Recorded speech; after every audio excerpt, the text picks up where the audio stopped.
আলহামদুলিল্লাহ, আজকের এই প্রদর্শনীতে এসে সর্বপ্রথম আমি আল্লাহ শুকর আদায় করি। পাশাপাশি শুকরিয়া এবং ধন্যবাদ জানাই বাংলাদেশ খেলাফত ছাত্র মজলিসকে। তারা একটা সুন্দর আয়োজন করেছে।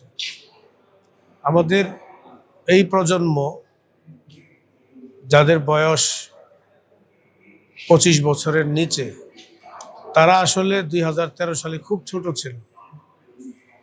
তারা এই ইতিহাসটা দেখে নাই, তারা শুধু শুনেছে। তো শাপলা চত্বরের ভয়াবহতা, 5ই মের এই কালো রাতের যে ন্যাক্কারজনক ক্র্যাকডাউন, এটা আসলে ক্যামেরায়, ছবিতে, ফটোতে তুলে ধরা কখনোই সম্ভব না। একটা নিরস্ত্র জনগণের উপর, যারা ঢাকা শহর চিনে না, রাতের বেলা যারা 5ই মে ঢাকায় শাপলা চত্বরে ছিল, যারা, তাদের অধিকাংশ ছিল বাইরে থেকে আগত। ঢাকার যারা আগত ছিল তারা কিন্তু রাত গভীর হওয়ার সাথে সাথে যার যার গন্তব্যে বিশ্রামের জন্য চলে গিয়েছিল। আর শাপলা চত্বরে অবস্থানরতরা ম্যাক্সিমামে ছিল ঢাকার বাইরে। এই মানুষগুলো ক্লান্ত, পরিশ্রান্ত, নিরস্ত্র, তাদের হাতে কিছুই ছিল না। এই মানুষগুলোকে এখান থেকে উঠানোর জন্য 1 লক্ষের উপর বুলেট ব্যয় করা হয়েছে, সাউন্ড গ্রেনেড ব্যয় করা হয়েছে হাজার হাজার, টিয়ার সেল ব্যয় করা হয়েছে হাজার হাজার। 7,000-এর বেশি বাহিনীকে, যৌথ বাহিনী গঠন করে এইভাবে মনে হয় যে ভিন দেশের নাগরিক যারা দেশকে আক্রমণ করতে এসেছে তাদেরকে হামলা করা হচ্ছে। এটা ছিল একটা পরিকল্পিত হত্যাযজ্ঞ। আজকে সেই হত্যাযজ্ঞের কিছু চিত্র এবং একটা ডকুমেন্টারি বাংলাদেশ খেলাফত ছাত্র মজলিস এই প্রজন্মের কাছে তুলে ধরেছে। আমি মনে করি এটা আরো বেশি হওয়া দরকার।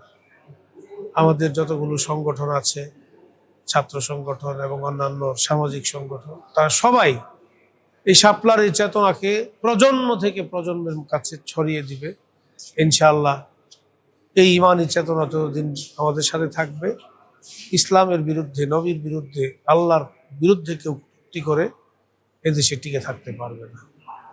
সর্বশেষ কথা হলো, শাপলায় ন্যাক্কারজনক হত্যাকাণ্ড যারা পরিচালনা করেছে, যারা হুকুম দিয়েছে, যাদের কথায় এটা বাস্তবায়ন হয়েছে, তাদের সবাইকে বিচারের কাঠগড়ায় দাঁড় করাতে হবে। এটা আমাদের দাবি। বিচারহীনতার সংস্কৃতি থেকে বের হয়ে আসতে হবে। শেখ হাসিনা ফেসিবাদ হয়েছিল এই 5ই মের পরেই, ফেসিস্ট হয়েছিল। তো তাকে যদি ওই সময় বিচারের কাঠগড়ায় দাঁড় করানো যেত, ওই সময় সমস্ত রাজনৈতিক শক্তিগুলো যদি ইসলামের পক্ষে এবং হেফাজত ইসলামের পক্ষে দাঁড়িয়ে যেত, শেখ হাসিনার বিচার তখনই হয়ে যেত। কিন্তু এটা আমাদের জন্য জাতীয়ভাবে ব্যর্থতা যে বাংলাদেশের রাজনৈতিক দলগুলো ইসলামের পক্ষে, হেফাজত ইসলামের পক্ষে ঐক্যবদ্ধ হতে পারেনি। আমরা আশা করব দ্রুত এই হুকুমদাতা হিসাবে শেখ হাসিনা এবং অন্যান্য অফিসার, পুলিশ, র্যাব, বিজিবির যারা ছিল, সবাইকে বিচারের কাঠগড়ায় দাঁড় করিয়ে একটা দৃষ্টান্তমূলক শাস্তির ব্যবস্থা করবে। আল্লাহ পাক আমাদেরকে সেই শাস্তি দেখার তৌফিক দান করবে।